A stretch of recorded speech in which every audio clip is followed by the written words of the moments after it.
सदाशिवसमारम्भां शङ्कराचार्यमध्यमाम् अस्मदाचार्यपर्यन्तां वन्दे गुरुपरम्पराम्.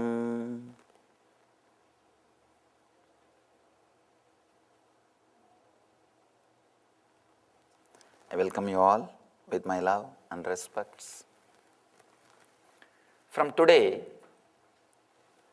before entering into the sutras, I'll answer your questions related to yesterday's discourse or any other related subject.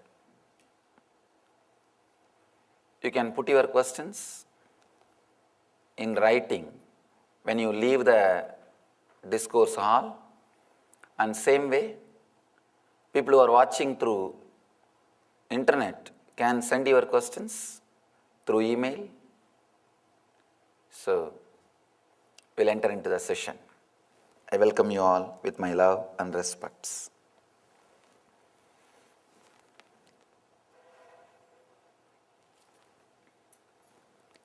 Let me read out today's sutra, and enter into the session. Look lovingly at some object. Do not go to another object. Here in the middle of the object, let the blessing descend on you.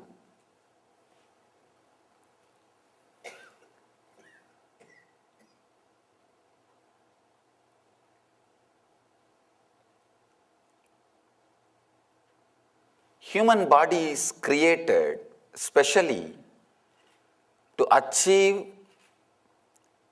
4 major things in the life: dharma, artha, kama, moksha. Dharma means the routine, the flow in which it does not get tired or it does not fall sick. That is dharma. Second, artha, comforts and luxury. Third, kama, pleasure and excitement. Fourth, important thing, moksha, a beautiful inner space. Body is created to experience the best things in the outer world and the best things in the inner world. Your eyes are created to look outside and to look inside.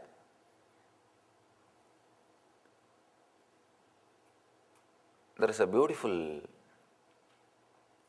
description in the tradition about this Kundalini's awakening. How to know whether our higher consciousness is awakened or not? How to know whether we have started evolving in the spiritual life or not? They say a very beautiful taste you will start feeling continuously inside the throat. The experience of the Amrita will start happening. And a beautiful, clear, serene visions will start happening inside. Whenever you start looking inside, you look beyond fear and greed. Whenever you start looking outside, you look through fear and greed. World is given life by your vision. Same way, the experience of the divine also given life by turning your vision inside. Jagat or Ishvara. If your vision is towards outside, Jagat comes to life.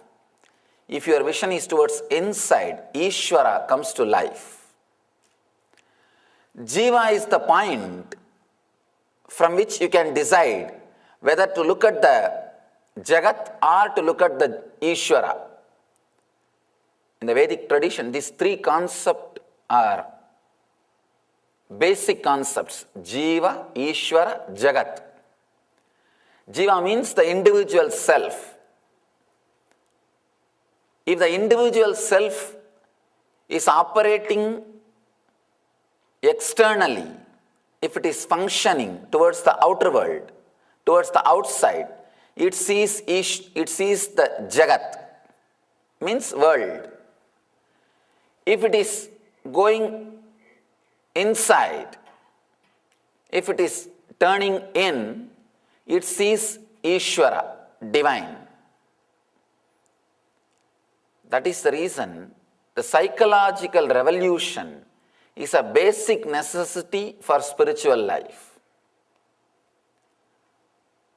Clarity on Jiva, individual self, Ishvara, God, the Jagat, world. Clarity about all these three is what we call psychological revolution. Having a clear, true vision about these three is a basic need for any growth, any achievement.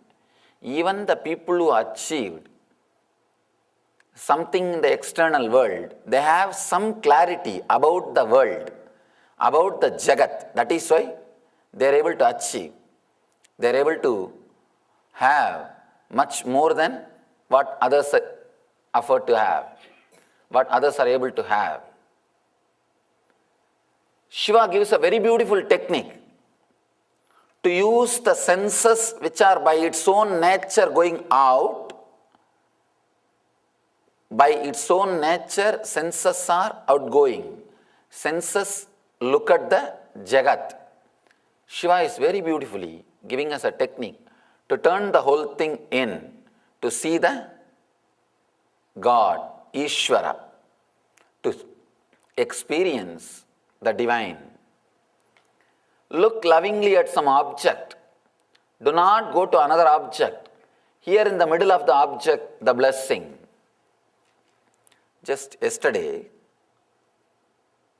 one of my ashramites was asking me, Satyananda was asking, Swamiji, in one of your discourses you said, we don't worship idols, we worship through idols. But suddenly, day before yesterday's discourse, the first day Shiva Sutra, you said, deity is God, deity does not represent God. Is it not contradicting?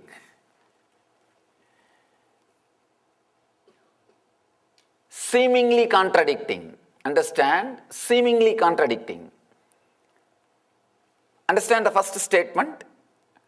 We don't worship the idol, we worship through the idol. Second statement, deity does not represent God, deity is God. Worship through idol happens only when you feel deity is God. Not when you feel deity represents God. When you think deity represents God, even then there is a gap between you and the divine. You have some idea. Only half of your energy will pay attention and devotion to this object which is in front of you. See, basically, you cannot conceive the idea of God or divine as long as your mind is functioning in the physical frequency. As long as the body and mind is functioning in the physical frequency, naturally you cannot conceive, you cannot understand something which is beyond your frequency. In the dream state, you cannot conceive a life or consciousness in the waking state exists. You cannot remember, you cannot understand anything about waking state in the dream state. Whatever idea you may have about your waking state, in the dream state is only idea, not the reality. Not the reality. In the same way, in the waking state, you cannot have any idea about the superconscious state, about the divine. So naturally, you need to have something which you can connect or relate. When you really disappear into that, only then you experience the higher conscious state. It's like a strong nightmare, how it wakes you up, how it brings you out of the dreaming state. See, your whole inner space, when you are dreaming, your whole inner space should be shaken by any one object. Only then you will come out of the dream. For example, you are dreaming as if a lion is chasing you or an elephant is chasing you. And the dream itself, you have an idea. I think in the form of elephant, my own desires or fear is chasing me. You won't get up. Surely, you will not wake up. Only if you are sure, yes, elephant is chasing me, lion is chasing me, you will wake up. You will be awakened. You will come to the higher state, to the waking state. Same way, during the worship, only if you feel deity is God, not, oh, I know about God, that energy is represented by this deity. No. Then again, your ego, what you know about God, only you are worshipping, not the God itself. Worship means where you need to lose your ideas. You need to lose your ideas about the divine. Only then the divine will start expressing itself. That is why deity is God. Do not think deity represents God. Only when you understand deity is God, worship through the idol happens. Till then, you will be doing only idol worship. There is a very beautiful sutra. Of course, this is also given by Mahadeva to a rishi, to another one disciple. It's a Tamil verse. Let me repeat that and I'll translate. Marathil maraindadu mamada yanai, marattai maraitadu mamada yanai, parathil maraindadu parmudal bhudam, parattai maraitadu parmudal bhudam. Let me literally translate, then we will understand this sutra. There was a beautiful statue of elephant carved in teak wood. When you see the elephant, the idea of wood disappears. When you see the wooden statue, the idea of elephant disappears. When you see externally, the world hides the God. When you see internally, God hides the world. Very beautiful description. Understand, you can never have an idea, wooden statue and elephant at the same moment. Fortunately, you can have only one thought at a time. You are blessed. One thought at a time. That is why liberation is possible. That is why liberation is possible. Actually, as you think, you do not have a huge army of enemies in front of you. You have only one enemy at any point. At any point, at any time, you have only one enemy. You do not have army of enemies in front of you. We don't understand that. Either this moment you will see that as an elephant or wooden statue. The next moment you may see in the other way, but not both ideas in the same moment. Same way, either you see the world or the God. When you see the whole thing as divine, suddenly the world disappears. Parattai maraitadu parmudal bhudam. All the five elements as hidden, it has covered the divine. Parattil maraindadu parmudal bhudam. When you have the intense vision to look deeply, all the five elements disappears into the divine. If you see the deity, you cannot see the statue. If you see God, you can't see statue. If you see statue, you cannot see God. You can see only any one thing.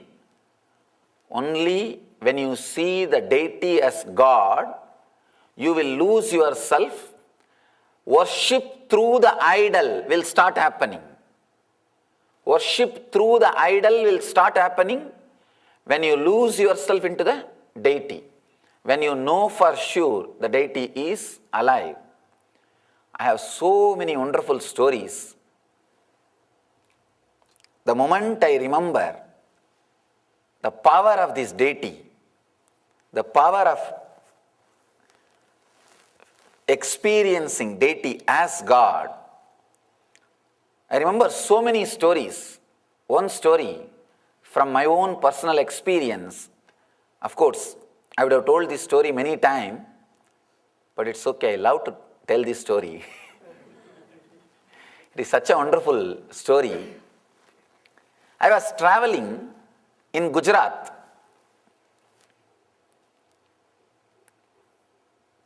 I always remember that elderly lady and respect her. Like how I remembered yesterday, Swami Lakshman Ju. I can say this lady is surely lived in the same consciousness of Gopikas or the Krishna's Anga Devatas, the Krishna's divine companions.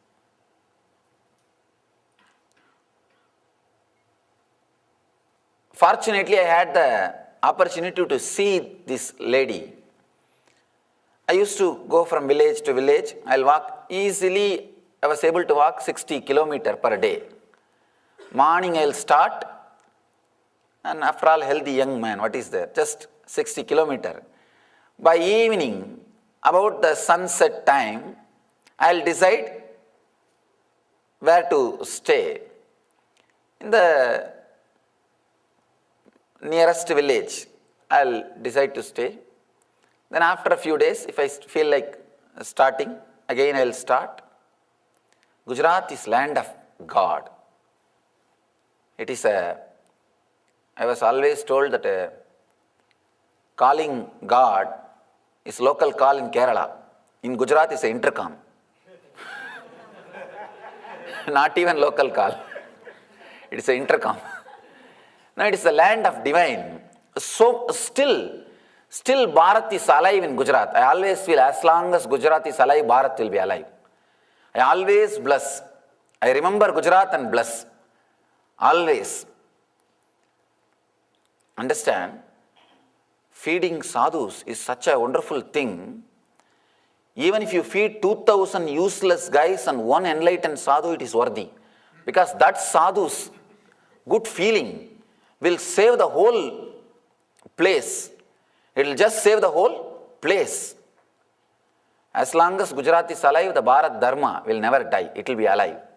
It will be kept alive.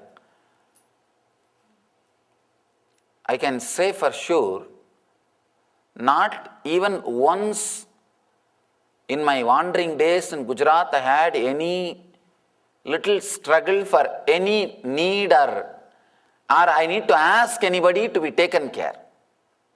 That is the greatness of that Bharat culture.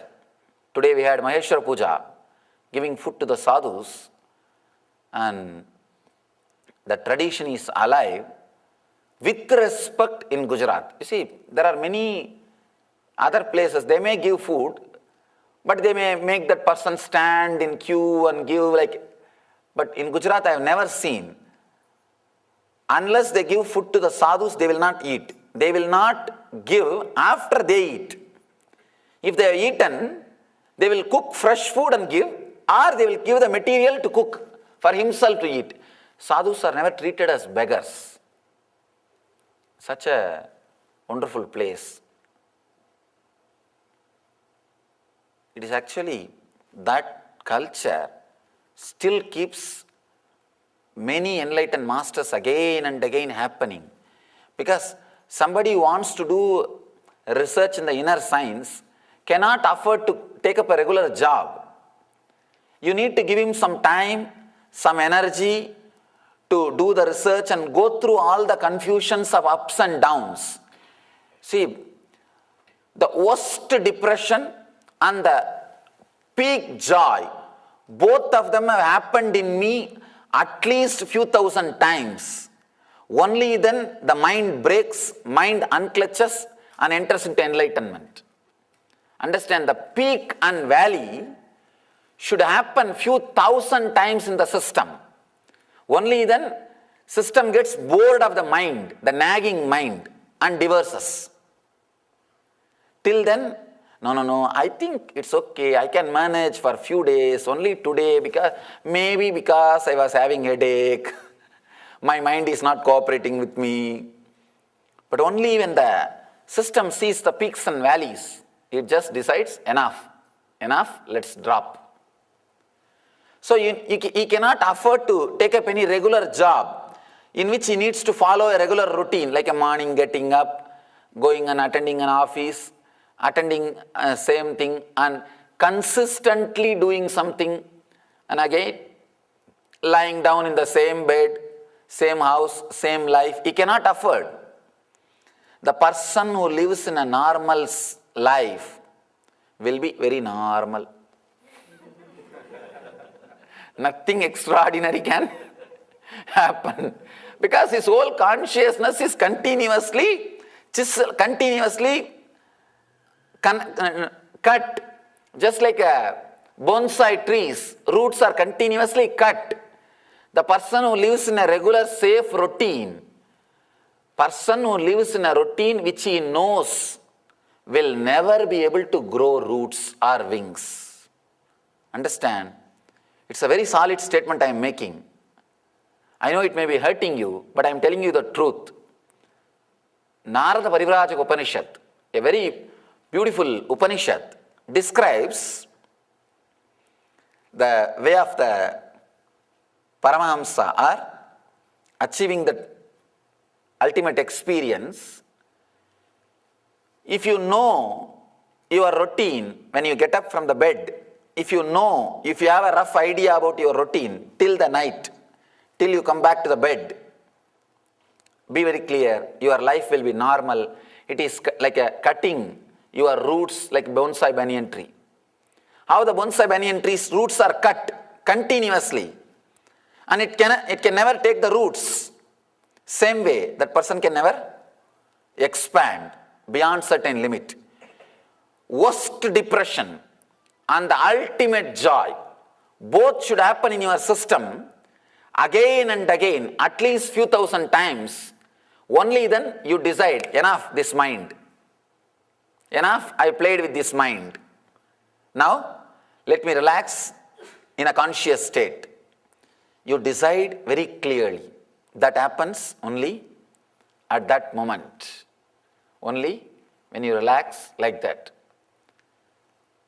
Gujarat is the place where they feel and understand that sadhus need to be given their time to do the inner research and development.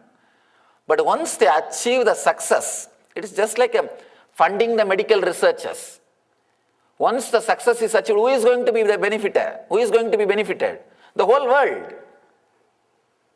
The whole world is going to be benefited. The other day, in CNN, there was a discussion why the medicines are costly in USA and cheap in Canada. Because USA is spending for research and development. So much money is spent in research. So naturally, here they have to cover the money, take that money back. Naturally, after you do research and development and open it, it's useful to the whole world. Same way, the Gujarat is the place they do research and development but never take the money back and give it to the whole world. That's a beautiful. I can say at least 40,000 monasteries are constantly giving food to sadhus in Gujarat. 40,000 monasteries. I went through the statistics. I was traveling and in a small village. I was going from Gandhinagar to the Somnath. That time only they were constructing the Akshardham temple. Constructing or almost completed. The first Akshardham, Bhagavan Swaminarayan's Akshardham, went and had darshan, then walked, wanted to go to Somnath, one of the Jyotirlinga. In between, one village. One elderly lady, she invited me, Baba, come and stay in my house. It was a small hut. She was having one cow and a small patch of land in front of her hut. She'll grow something for her to eat, some greens and whatever little bit things needed for cooking. And this cow milk she will go and sell in the market. And with that she'll bring some food and offer it to Krishna, and she will also eat. She had a small Krishna. She's a great Krishna devotee. Had a small Krishna deity, and she'll offer to Krishna and eat. This is a simple life. I can say her whole total property value will be less than $1,000. Her per day income may be maximum $2. $2 is per day income, and whole wealth, worth of the wealth is $1,000. That's all is her life. But living very quiet, contented life. I stayed with her some maybe week. I forgot the days because all I know is sunrise and sunset. That's all. No question of watch, no question of calendar. Nothing needs to be used. All I know is sunset and sunrise and sunset. I'll know the Amavasya and Purnima from the seeing the moon. Wonderful life. It's a life to be lived without remembering even the years. 1 week I stayed with her. Every night she will bring the food and keep it in front of that Krishna, and she will start talking. That is one thing. And I can neither contain my laughter nor I can laugh because I will hurt her, and she is giving after all food for me. I have to be a little polite. What to do? But she will sit and she will talk as if she is talking to somebody. She will sit casually and have a small fan. The hand fan, she will fan that Krishna deity, and she will tell, all right, please eat. She will tell so many things in Gujarati. I don't understand so much, but I can understand few words because many Sanskrit words are there in Gujarati. So, because Sanskrit words are there, few words I can catch. She will be going on talking, maybe for half an hour or 1 hour. Then she will eat that food and lie down, give me also little food. And after 1 week I said, all right, Ma, I am leaving. I am continuing my journey. She started crying. No, why do you want to go? I will not ask you to work and all. Stay here. I'll give you food. And why do you want to go? All those usual things. I said, no, I am a sadhu. I have to continue my journey. Sadhus are not supposed to stay more than 3 days or 4 days in any place. Traditionally, because till the enlightenment, they should not stay because the attachment may start growing and their continuous sadhana may stop. They may not start doing their spiritual practices. So till enlightenment happens, they cannot settle down in one place. I said, no, I'll continue. I have to go and have darshan of Somnath and continue my spiritual journey. She ran to the Krishna and she started telling, oh, tell him not to go. I am so happy that he was here. You only should tell him that not to go. And she started speaking. Then within few seconds, the very funny thing, she stopped talking and wiped her tears and said, oh, you are telling he has to go. He is a sadhu, he has to go. Okay. If you are telling the okay, then I'll not worry. I'll not cry. She consoled herself as if Krishna is talking back. This is too much. All these days, she was talking to Krishna, okay, I can put up with that. Anyhow, devotee, she has some love for it. Anyhow, she is doing whatever she wants. And after all, she is giving me food, I have to keep quiet. And it's okay. And Krishna talking back, or she acting as if Krishna talking back is too much. To tell you honestly, I did not have respect for deity worship or the puja or all this ritualistic worship before enlightenment. There was a period I had the respect, very young age, when I was too innocent, like till the age of 10. After the age of 10 only, I started studying this Vedanta. Having the knowledge of Vedanta without the experience of Vedanta is the worst thing can happen to human being. No, really, I am telling you. Knowledge of Vedanta, but without the experience of Vedanta. Because it gives you almost the pseudo feeling you have everything, you know everything, you are the greatest person in the world. And practically, you will not have any respect for anybody, not only to traditions, anybody. You will be such an idiot. You will not know that. That is the problem. If you know you are an idiot, at least you can save your face. You will not know, but everybody will know.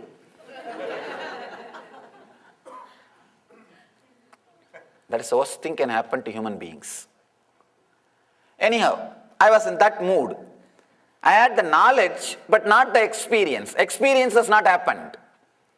But the knowledge was there. So naturally, the Vedantic knowledge without experience adds so much of arrogance and intellect to you. I can say your whole inner space kind of gets corrupted.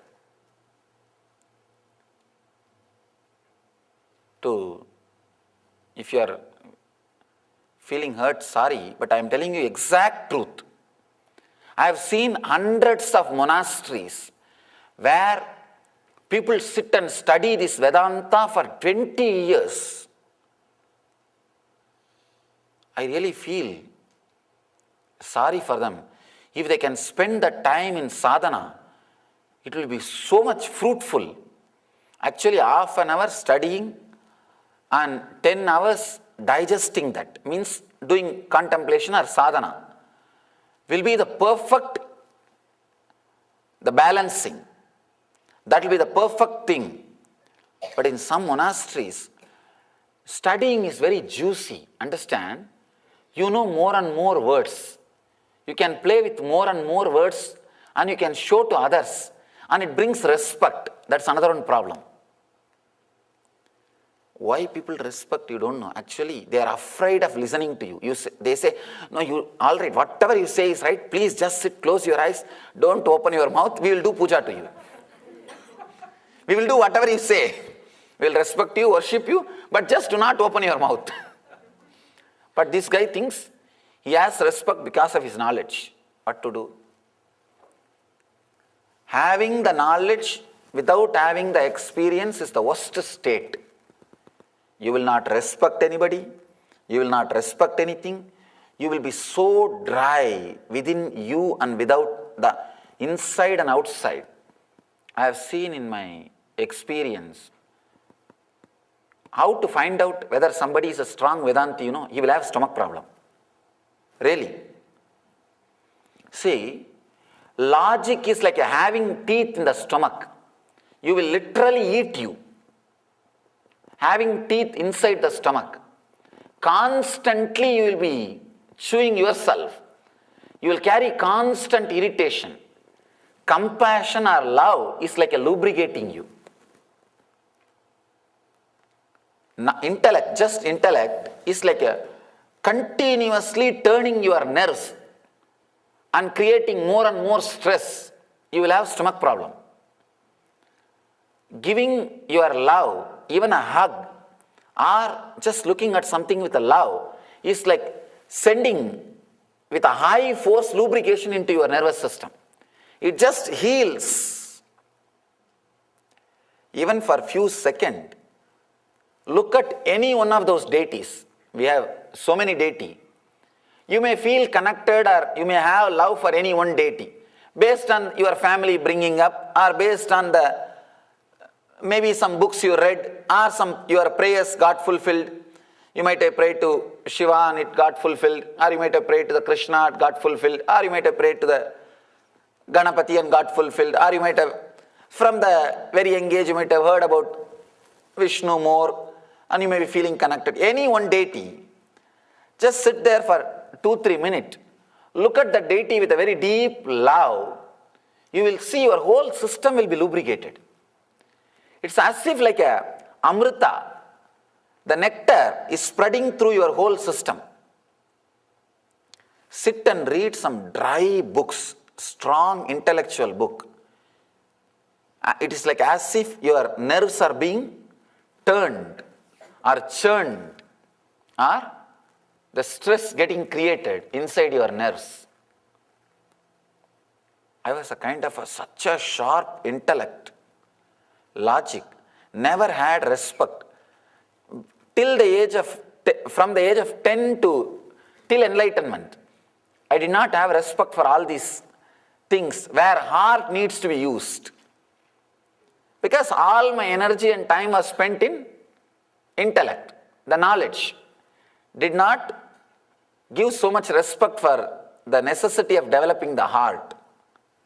Anyhow, when I heard that she talking back about me going, the Krishna says, no, it's okay, don't bother. She is telling, oh, it's okay, oh, you are telling that you should go, I should be consoling myself, all right. That was little too much. I went near her and said, with my broken Hindi and Sanskrit. That time I used to use more words because there is no gap now. I forgot many of the Hindi words, stopped using. I told, Mataji, you are praying to Krishna, that is okay. But what you are talking as if he is talking back to you. This all illusion, you should come out of it. No, actually that is the way, because see, traditionally sadhus are respected more. Even we are addressed as Baba. Baba means father. So all grihis are like a one step lower. Householders are like one step lower. They are not respected in the Vedantic tradition much. So I had that same, I'm a sadhu. So I told, these are all illusion, you should come out of it. You should eat healthy food and stay healthy to come out of all this. And she was so innocent. She said, no, Baba, I'm not lying. Don't you see he is sitting? And she just held my hand. I promise, I saw Krishna there. He was sitting there. Just a simple child. I tell you, with what intensity you see me now, I promise, at least deeper intensity than that, I have seen Krishna there. He was there. Just small baby, as he was described in Bhagavata, with a small flute in the hand and putting his hand like this on the face, very innocently, with a peacock feather, all the uncleaned hair and very dirty mouth, all that food was there on the mouth and unwiped, and just that small little baby, he was there. The shock was from the very root center. Understand? The shock was from the very Muladhara chakra, from the root my being was shaken. It is you can understand,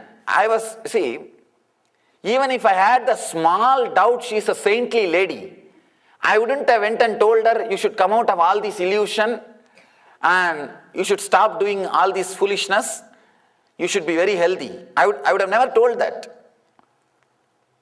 Such a simple, unassuming, no external expressions of any saint or a divine being in her. A simple lady, village lady, maybe 70 or 80.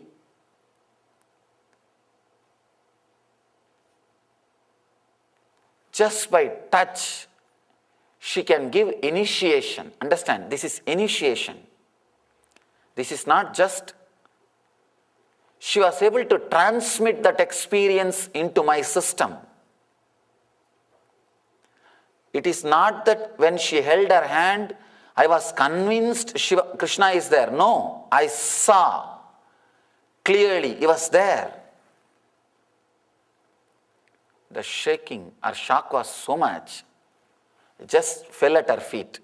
I can remember very clearly, after falling at the feet of the Kuppammal, my first inspiration and great teacher, her name is Vibhudananda Devi, the spiritual name, Swami Mata Vibhudananda Puri Devi. After falling at her feet, with that same reverence and respect, second person whom I fell at the feet means only this lady. This lady only received my respect and reverence equivalent to the Kuppammal. I just fell at her feet and said, never ever call me as Baba. You are my Mata. Because as long as she was holding my hand, Krishna was there. I saw. The moment she took her hand out, it disappeared. I was again same old intellectual.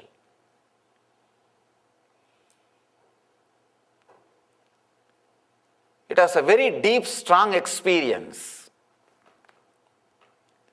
The same respect which I had for my own teacher started having.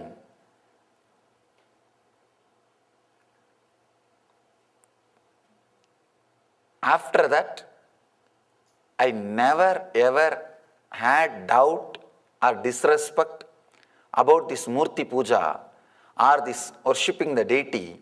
Even if I go to somebody's house, I'll go to the puja room first and do the namaskar. Sometime my own photo also will be there. Even then, I'll not bother. First thing I'll do, show the camphor and do namaskar. You do not know in whose house who is staying. In whose house who is residing. You do not know. Never take deities for granted. We take deities for granted because it is available for sale. Never ever take deities for granted. When I fell at her feet, she was not able to understand. She said, Baba, what are you doing? Actually, she stopped me and falling at her feet, and she was so respectful. Afterwards, I had a small little chat with her before leaving. She was so innocent, she was thinking, even if she is living with Krishna, then such a small person like her can have darshan of divine and living with Krishna. She was thinking that all sadhus would have had vision and darshan and they are living divine life. I said, that shows your innocence. I know how many people are meditating for years to have the glimpse of the Lord. And here is a lady, she is living with him from morning till night. I have seen. She will lock that small hut and go for that selling the milk. There is nothing inside the hut to steal. Even if some thief comes, they will drop something out of love and the compassion and drop something inside and go back. There is nothing except 2-3 bricks for head and 2-3 gunny bag for lying down. But she will lock that room carefully and go. And I'll ask her, why are you locking? No.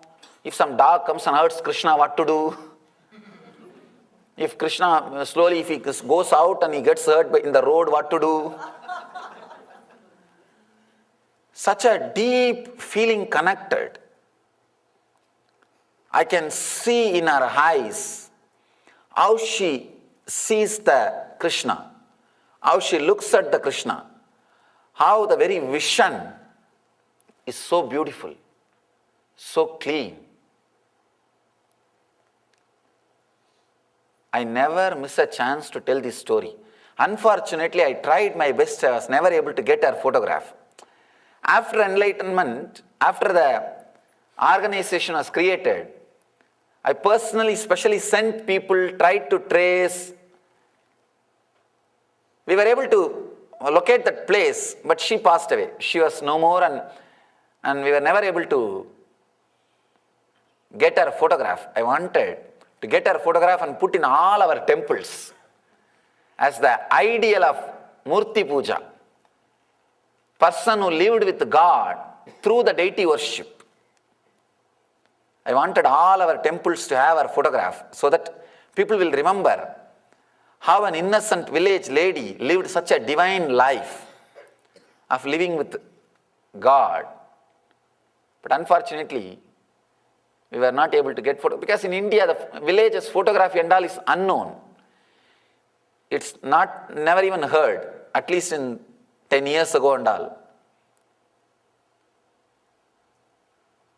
Anyhow, at least we can remember her and offer our respects. Here the sutra which Shiva says, look lovingly at some object. Do not go to another object. Here in the middle of the object, let the blessing happen to you. You see, you do not even have to choose a deity. You can choose anything with which you feel connected. If it is Coca-Cola bottle, okay. But the problem is, with the Coca-Cola bottle, you will have only lust, not love. When you see that bottle, you will think only what I can get out of it. Understand? Looking with love and looking with lust are two different things. When you see a beautiful man or woman,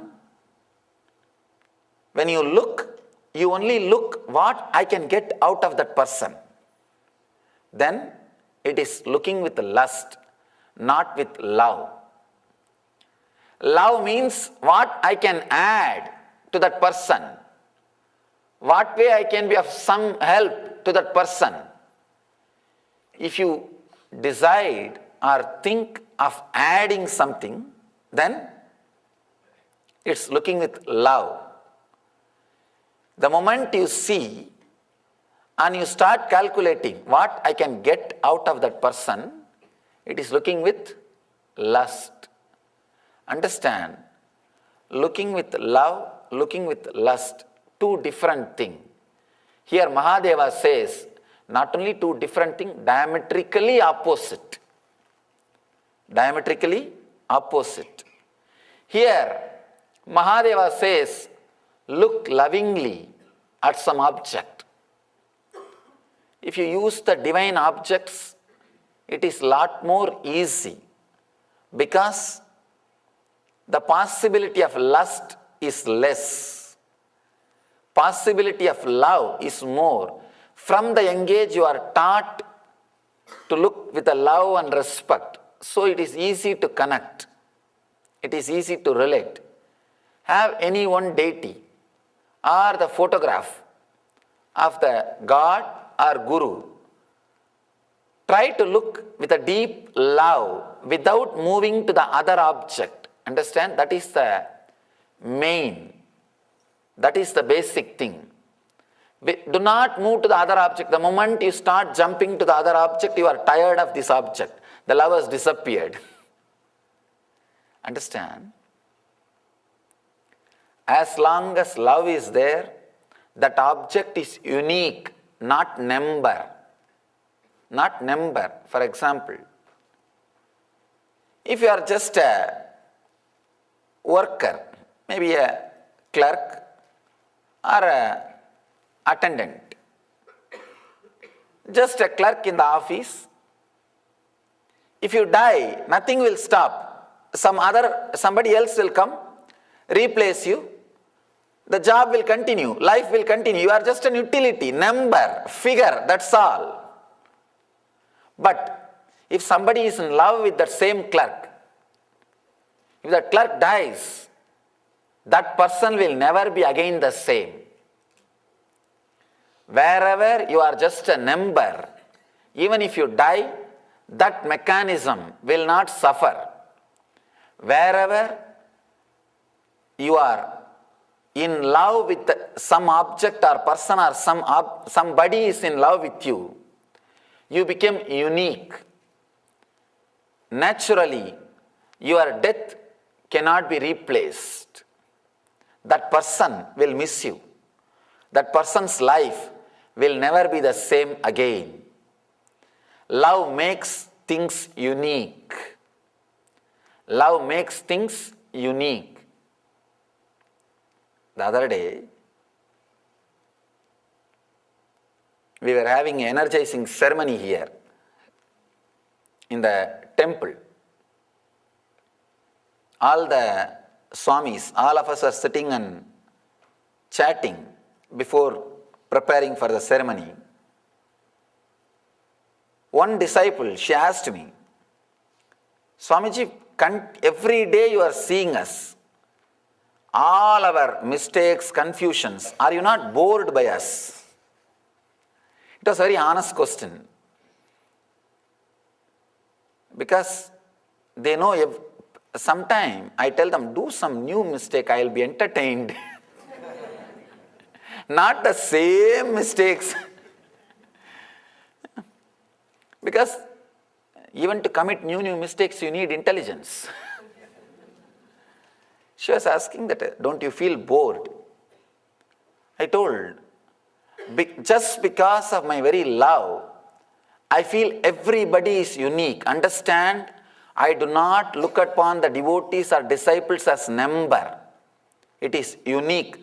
That is why with so much of patience, I continue to work with everybody. If it is just a number, forget about it. Next person will do the work. Over. Devotees or disciples are not number for me. Because of my love for them, they are unique. Everybody is unique. Of course, I never miss anybody just because of complete fulfillment. But otherwise, everybody adds something. Everybody is welcomed, is expected, is needed, is wanted, is required to be here. Every individual is unique. Same way, when you are in love with the Master, he is needed, he is unique. When that love is not there, one more Swami, we can go to the other Ananda. What is there?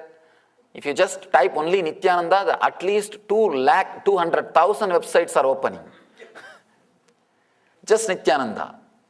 If you type Swami Nityananda, I don't know how many million websites will open.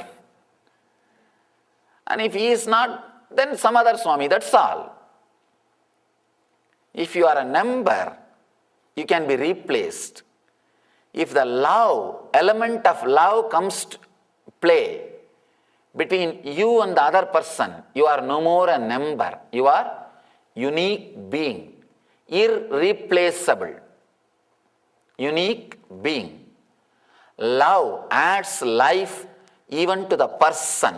With love, the person is a spirit, life.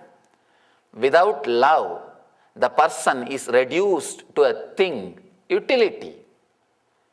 Without love, when you look at somebody, a beautiful man or woman, and planning for what I can get out of that person, you are reducing him to a thing, not as a being, as a spirit. Only when you look at that person with a love, he is a spirit, he is a living being. When that love is not there, he is a thing. That is why whenever people look at you with a lustful eyes, you feel repulsive. It looks ugly. You just cover yourself. You just hide yourself. You want to move out of that place. Whenever somebody looks at you with a deep love, you just feel like being around that person continuously. Even if you get only one glimpse, one eye contact with him, you will be waiting for it. You will be just waiting for that one contact. Just waiting for that one glimpse, one look.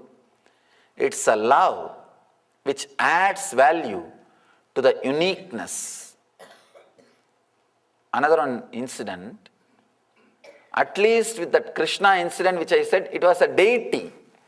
It was a carved Krishna Murti. That is okay. There is another one small incident happened. I was traveling, I don't know which place, maybe around the area of Madhya Pradesh or Maharashtra. There was one small tree, and under the tree the 3 bricks which is used for construction is kept with turmeric powder applied on it and some puja being done. Usually in the evening time when I rest, I'll search for some brick for the head to keep the head and lie down. I saw that area, nobody was there, just the 3 bricks were there, and I do not know that it was being worshipped by some villager as a deity. And I just picked up that brick and put it for my head and lie down. And really, in 10 minutes, one village guy, elderly person, is running towards me. His house was maybe 1 mile away. He ran towards me, and when he came near me, he understood I am a sadhu. Because I was a sadhu, he did not beat me. He told, do you know, this is Shiva, I worship. He appeared in my dream and told that you are lying on him. Truth, really. Understand? So that's why I came here. And he brought a small pillow. That's another one beautiful thing. He brought a pillow. Lie down on this pillow and leave him there. Put that Murti back. From 1 mile, he was lying down in his home. He says, I had a dream. Shiva told me that one sadhu is lying on me. Take that. And he brought the pillow and told me to put the brick that side. We don't know who all are having connection to what all. Just his deep love for that ordinary brick, which is used for construction, can create a telepathy power in him. Understand? I read an article. American army is trying to develop telepathy power to use during the war times. They are doing some research and development to use this telepathy, sending message through the mind. Understand? Ordinary villager, just his love for a brick. Of course, I'm afraid to use the word brick again now. He may get a... I don't think he is dead. Only that elderly lady was dead. I don't think he is dead because I never tried to trace him also. Anyhow, just simple love to the ordinary looking brick can create such a deep telepathy connection between him and Mahadeva. Then understand, between him and Shiva, this ordinary brick is acting like a cell phone. You can't imagine the way in which that guy ran towards me and the way in which he was shouting at me. Just because I'm a sadhu, he left me. Otherwise, I would have had the puja. The puja from him. Just I want all of you to understand the power of love, the power of simple love. It was a simple love, and actually during British time, all the milestones in the Indian highway used to be yellow painted. There was a big problem because from next day all the local villagers started worshipping all the milestones. No, really. Then they changed the color and changed it to green paint. Because for Indian villages, nothing is needed. Just a clear some shape is enough. Everything is God for us. Everything is God for us. Let me describe this incident that may throw a deeper light for you.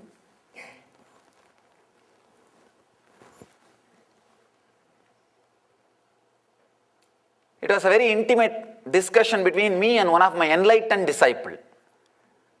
Maybe If you are new, you should know. Few of my disciples had the fortune and had the enlightenment experience. Not only had, of course, enlightenment once happens, it stays with you. He was asking me, Swamiji, after this experience, whatever books I read, many points I can say are my experience, but many points are not my experience. How can I understand whether I am fully enlightened or not? Or how is that points? Are they right or wrong? There is a very beautiful incident in Ramana Maharshi's life. I quoted and gave him the answer. Understand, this one incident can completely open up and give you a new click or new glimpse towards the truth.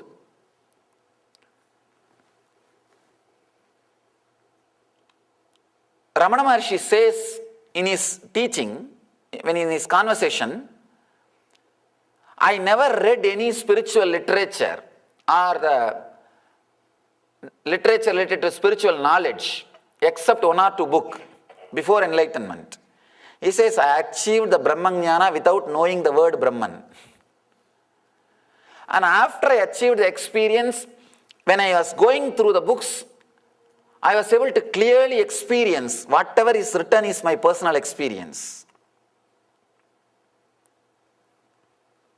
This was the discussion he was doing. Later on, some disciple asked him, Bhagavan, how can every word written in that book can be your personal experience? He was bringing up some point in that book. It is written like that, some traditional book. Enlightened masters can do all this. But in your experience, you are not doing all that. Some materialization or miracles. Bhagavan says, when I say all those things are part of my experience, my inner space is so vast, I can see very clearly, including materialization, everything can happen. It is not necessary that I should do it and show. But in my inner space, I can see very clearly it can happen. Understand? If you have the clear confidence and feeling, yes, I can see the divine. It can happen in me. I have such enough inner space and love. Be very clear. Already you passed that state. You passed that much. You can now start the next level. You can now start the next things.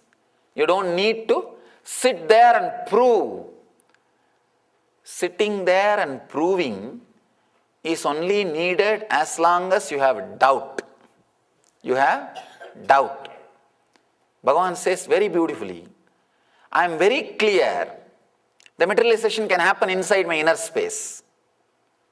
I can very clearly do. That is the reason. I don't have to prove myself or to prove to others that I can do. I asked him, do you have that clarity? He said, yes. I do. I am very clear. I can do it. Only thing I do not, the feeling is not coming up strongly from the navel center. That any thought has to come from the navel center, only then you will be able to execute. That is not happening. But the possibility is there inside the body. I can feel very clearly. My nerves are saying it is possible in me. See, your nerves will never tell lie to you. Your mind will tell lie to you, but never your body.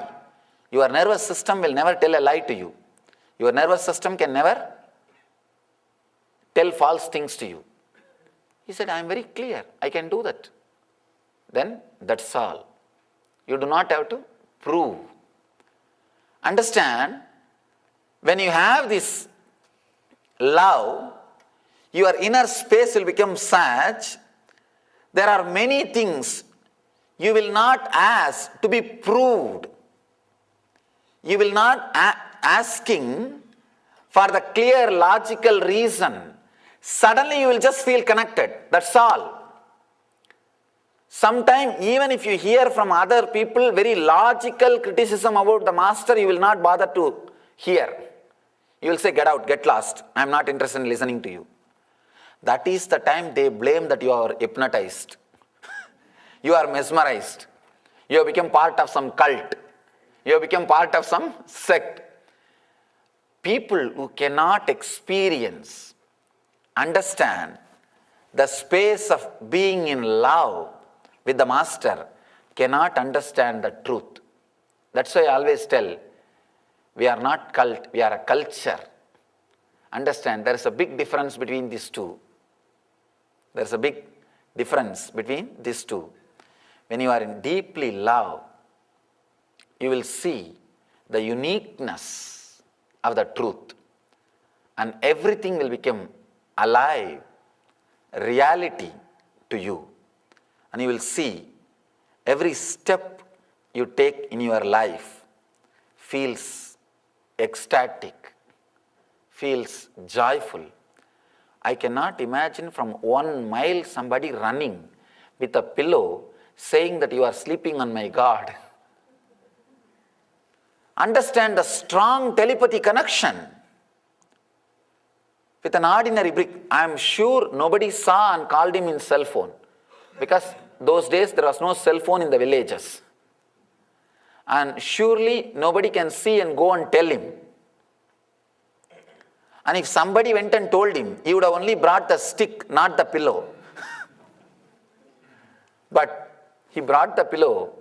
He says, Shiva told me, you are lying on him, you have the pillow and leave him, put him there, back in his place.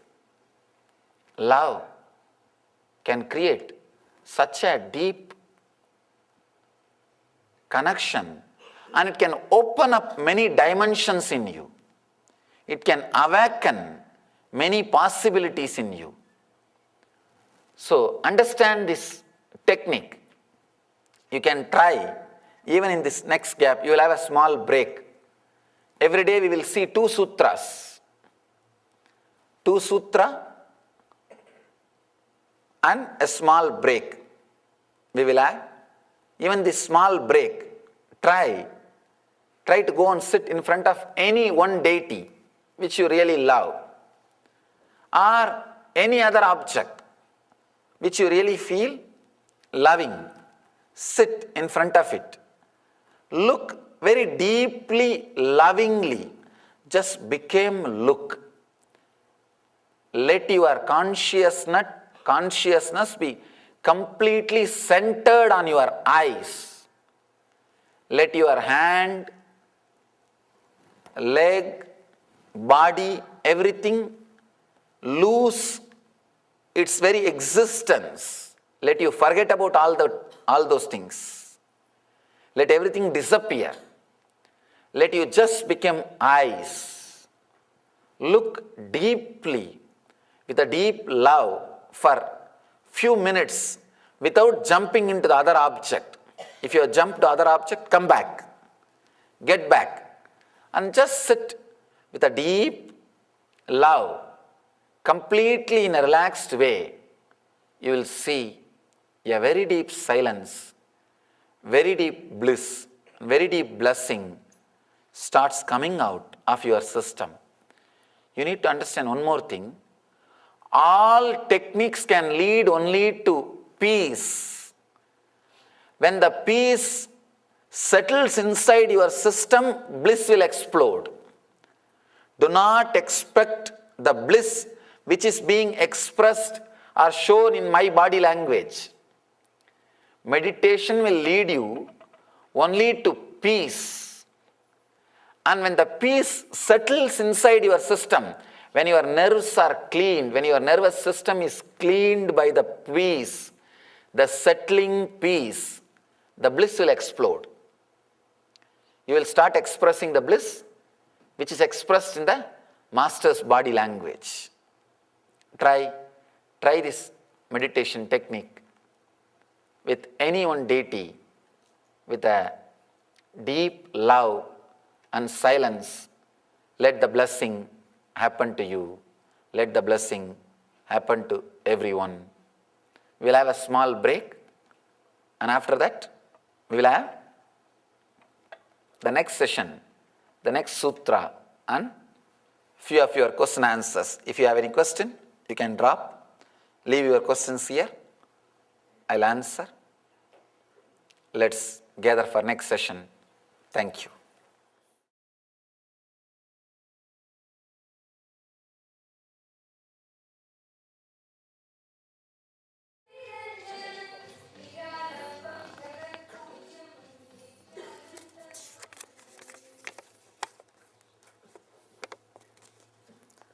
How can a person let go of attachment to enlightenment also? Just become enlightened, that's all. It's a nice question.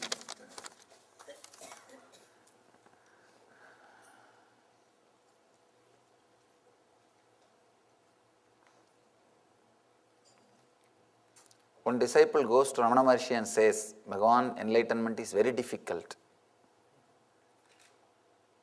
And Bhagavan says, no, it is very easy. Because to achieve something else only you need to work. To achieve enlightenment, if you just keep quiet, that's enough. It will happen. I tell you, it is neither easy nor difficult.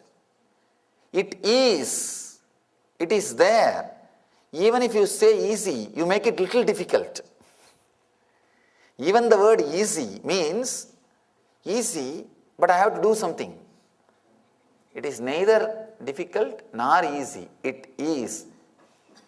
Your question, I understand from where you are asking this question. How can a person let go of attachment to enlightenment also? It may not be attachment to enlightenment. It may be attachment to your idea about enlightenment. You may be thinking the moment you become enlightened, suddenly somebody will give you golden throne. You can only get attached to golden throne, not to the enlightenment. Because only if you know about it, you can get attached. How will you get attached to enlightenment? Whatever idea you have now about enlightenment is not enlightenment. It is about enlightenment.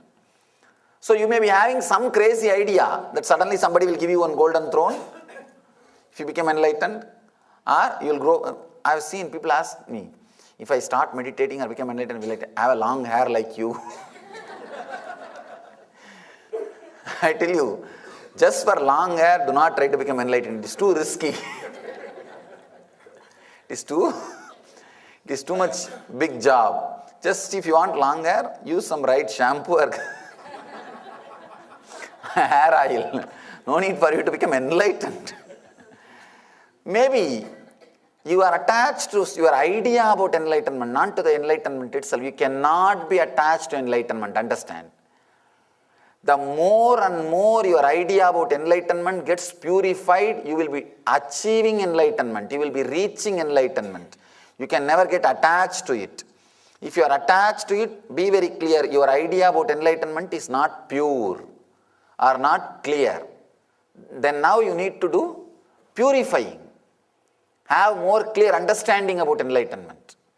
If you say you are attached to enlightenment, you do not know about enlightenment, now read the spiritual literature, listen to the master's words and create a clear idea about enlightenment. Clear idea about enlightenment is enlightenment. Because after some time, once you stop fighting with the master, every clarity which he gives you will become solid experience. When you have the inner space of very loving, connecting with the master, every word he expresses will become straight away an experience in you. It will become straight away an experience in you. So, try to create more clear understanding. That will automatically take you to the enlightenment and attachment will disappear.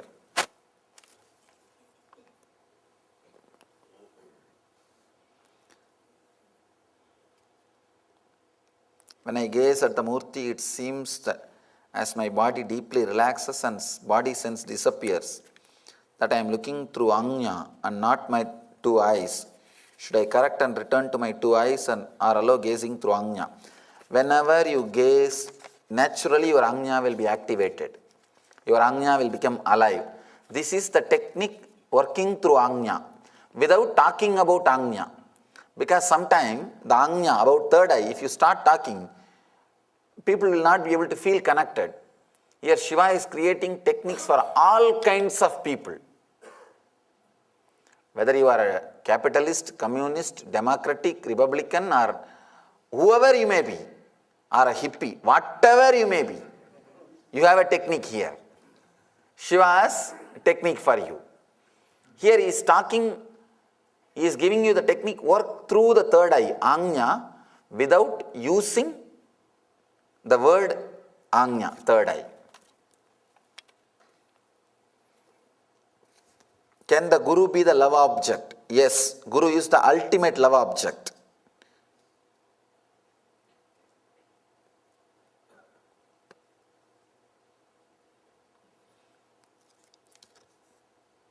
I belong to my Guruji, so much gratitude for beautiful knowledge given, so beautiful. Jai Gurudev. Wonderful. Guru can be the object of love. I can say Guru is the closest form to the enlightened consciousness. By focusing on an external deity, will that lead us to find God within? This is a beautiful question. Understand, when you are looking with a deep love, the boundary external and internal melts away. Love has an intense ability and energy to melt the boundaries. That is why constantly you are seeking, you are asking for it. Whenever you are touched with a deep love by somebody, or whenever you touch somebody with a deep love, the boundary between you and that person merges, it opens, you expand. It is as if you are living with two bodies. You are living inside two bodies. The suffocation disappears. You have more space now. You have deeper enjoyment. You have deeper joy now. So expansion happens when you are really in love, in tune. The deep love takes you to the boundarylessness. So when you are looking at the object with a deep love, you will see the boundary, internal or external, disappears. See, the same thing which is which you see. When you see it with fear and greed, it appears as world. When you see it with a deep love, it will become God. The Ishvara or Jagat, both are same. How the Jiva looks at it is going to decide whether you are going to perceive Jagat, world, or the Ishvara, God.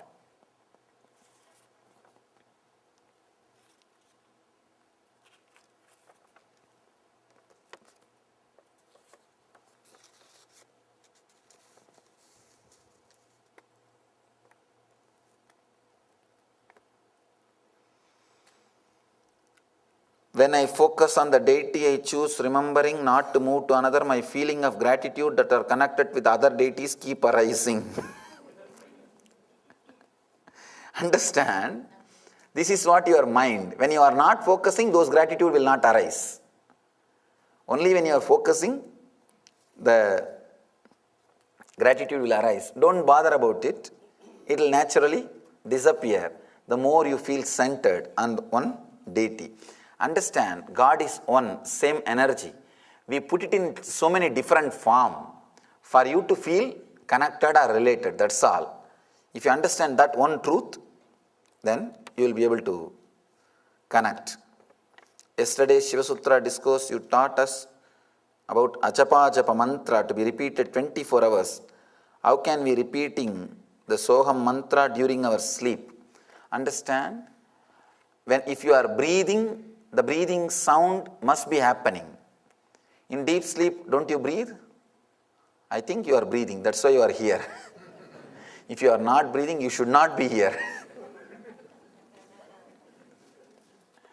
And As long as the breathing is happening inside your system, the repetition of the Soham mantra happens. In the deep sleep, because you are not aware, you don't hear that mantra. In the waking state, because you are too much filled with noise, sound inside, you are not hearing. If you are silent during waking state, you will hear the mantra. That same silence will penetrate your deep sleep state also as awareness. Then you will be able to see the mantra, ajapa ajapa. Bring silence, that will bring awareness to your life. What is love? How does one love? Wonderful question. At least now you asked.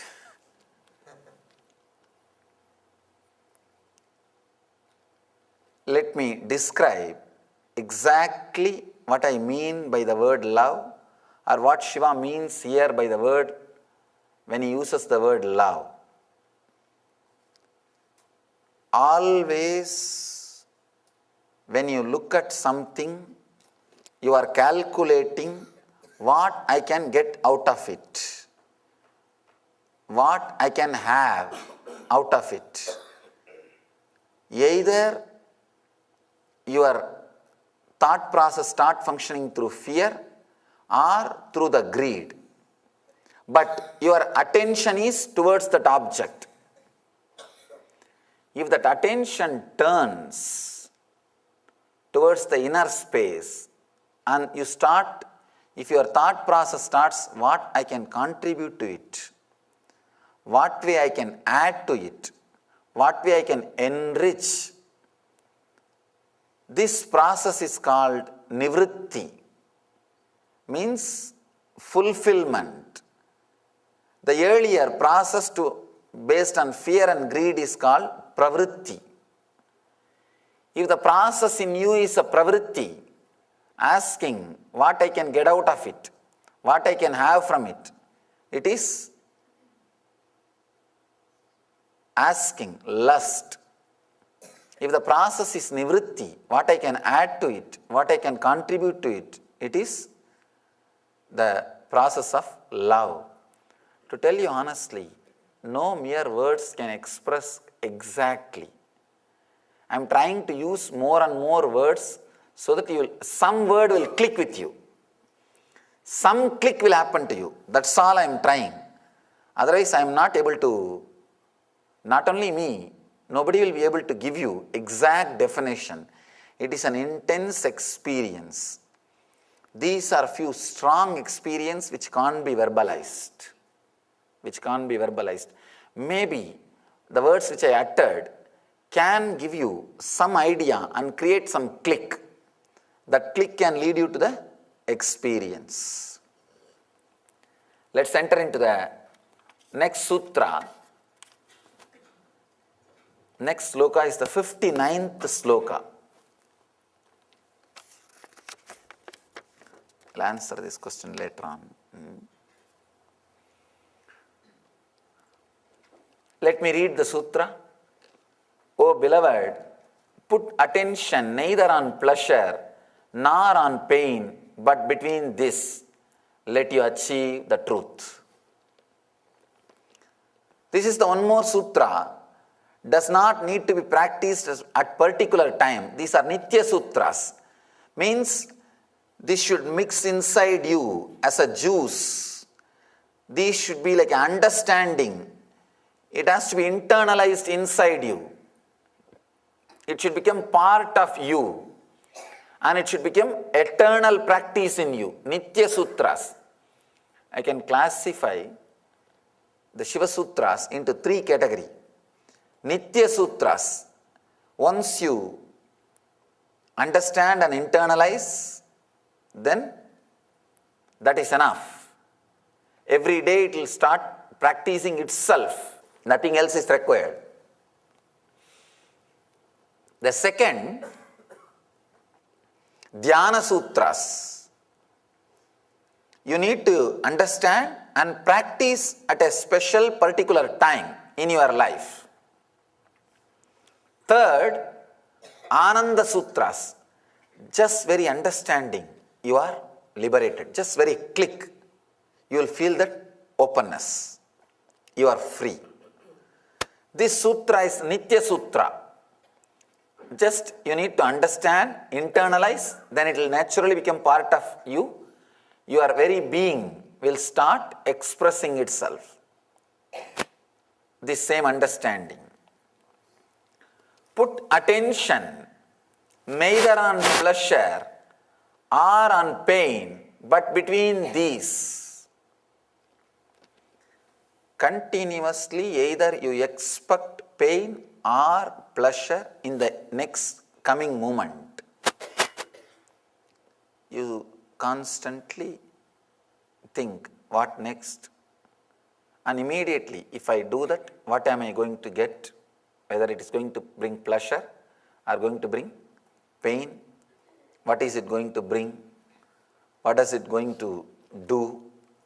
How am I going to handle it? Either you visualize pain or you visualize pleasure. Mahadeva says, do not visualize pleasure or pain, just be. Again, one more technique to throw you back to the center. Throw you back to the present moment. Actually, to tell you honestly, all 112 technique can be expressed in one word, be unclutched. But we are not so intelligent to listen one word from one master once and then be unclutched. So I have to add the same thing, be unclutched, be unclutchedly unclutched. And unclutching is the ultimate unclutching. The clutching is not the useful thing. These are the 112 sutras, that's all. That is the truth, nothing else. I have to use so many words to remind you constantly, that's all. Actually, it is like driving the teaching into your head. Exactly the same thing which I was speaking yesterday, balancing between rajas and tamas. That same thing Mahadeva is expressing in a different way, in a different expression. Do not put your attention on pain or pleasure. See, yesterday, what the technique which I was talking is, if you can catch the glimpse of that, how your body feels when you are having rajas, if you catch the glimpse, how you feel agitated during rajas, then that technique is for you.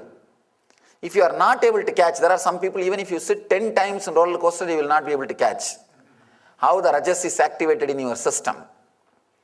They will be so dull in the self-diagnosing methods. Even if they say they have stomach pain, it means they have a headache. Now, sometime in Ayurvedic system, doctors will not believe what you say. They will directly diagnose. Just like how the animals are treated. They will directly diagnose. Because you lost connection with the nature.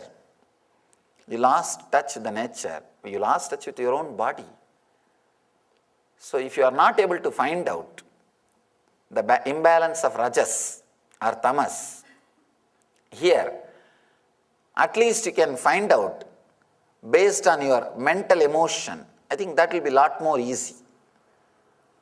Finding out whether you are caught in the pain visualizations or pleasure visualizations. You are continuously expecting next going to be pain or pleasure. Usually we expect only pain. We don't expect pleasure. Very rarely we may expect the pleasure. Mahadeva says, put your attention between this, means in this moment. You need to understand one important thing. Actually, when you are in this moment, you will have only experiencing. There will not be any title attached to that experience as a pain or pleasure.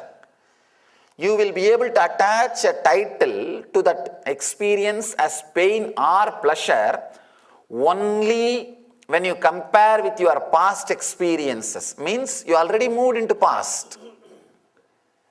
If you are in this moment, you will have only one thing, a strong, intense experiencing, like the whole cosmos moving.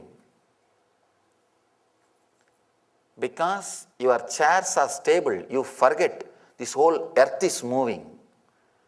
There is an intense activity happening in this moment, in the planet, in the whole cosmos. If you relax into the present moment, you will see your life is nothing but experiencing.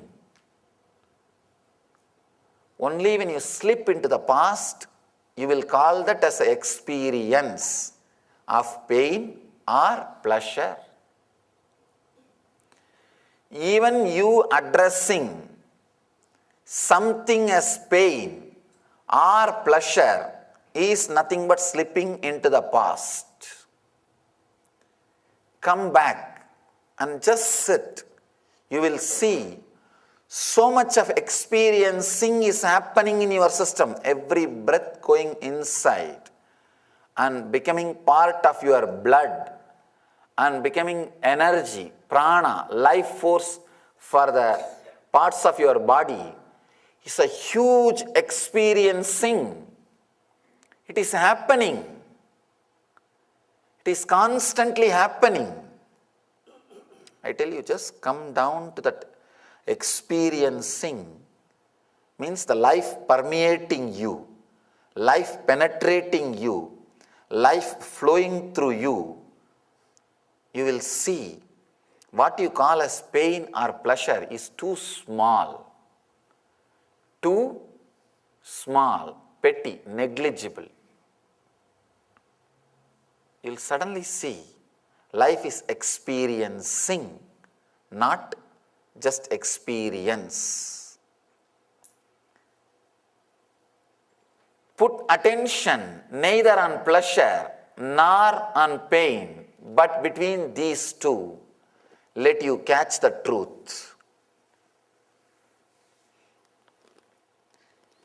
If you stop your mind moving towards pain or pleasure, it has to fall into bliss. No other way. There is no other space to go about.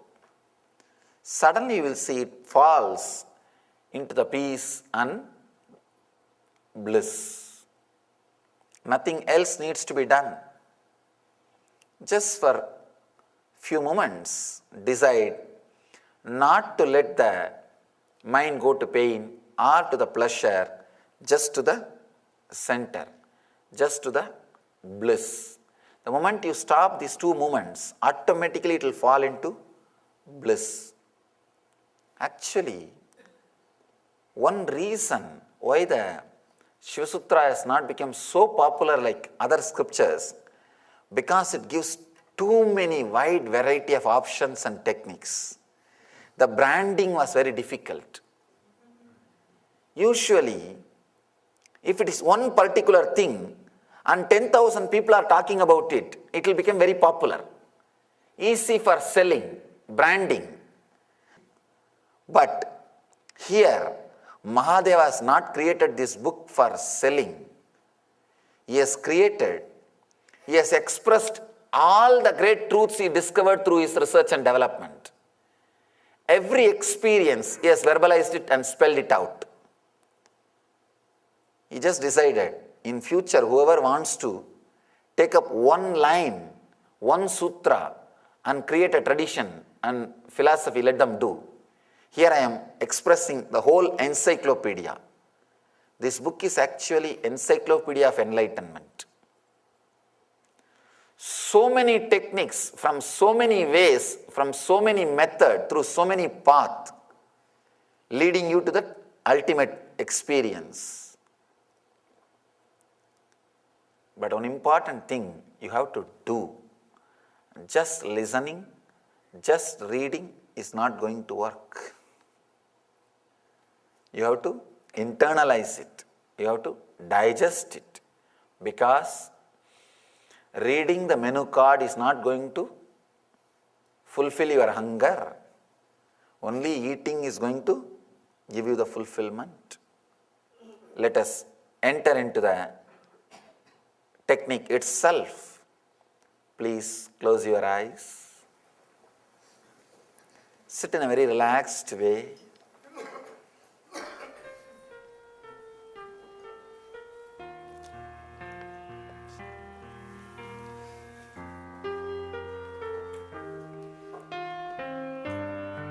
Neither expect next moments, the future in your life is going to be pain, nor expect it is going to be pleasure.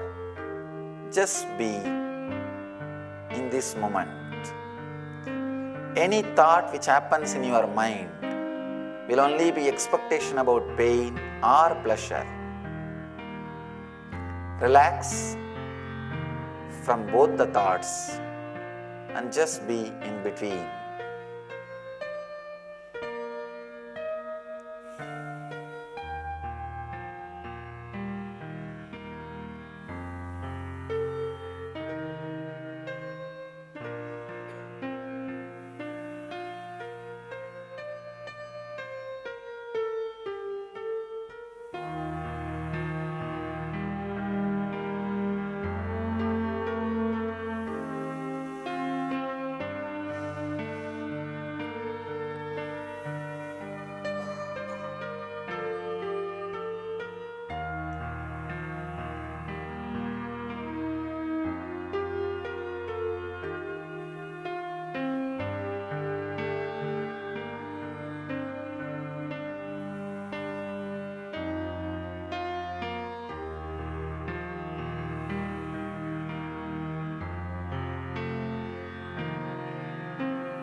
Whenever your mind slips into the thoughts which may create pleasure or pain, bring it back.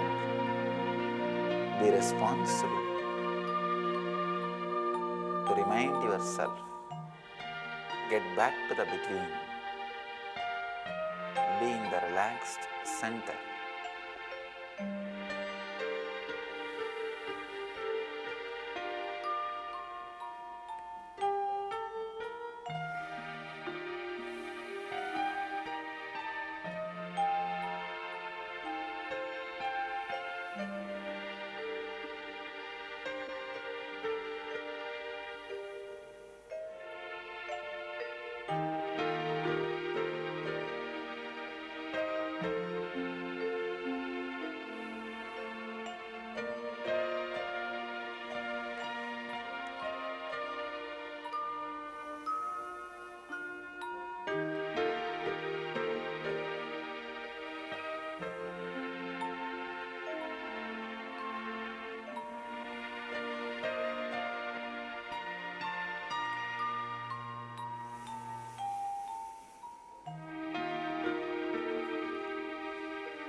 Shanti, Shanti, Shanti.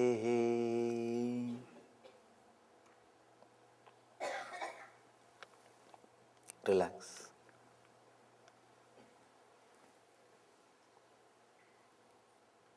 I am speaking on all these techniques so elaborately to bring them back to life and put it on record so that for future it is preserved and for seekers it is available to practice. Try any one technique which clicks with you, you will see the ultimate truth. Let you achieve and radiate the eternal bliss Nityananda. Thank you.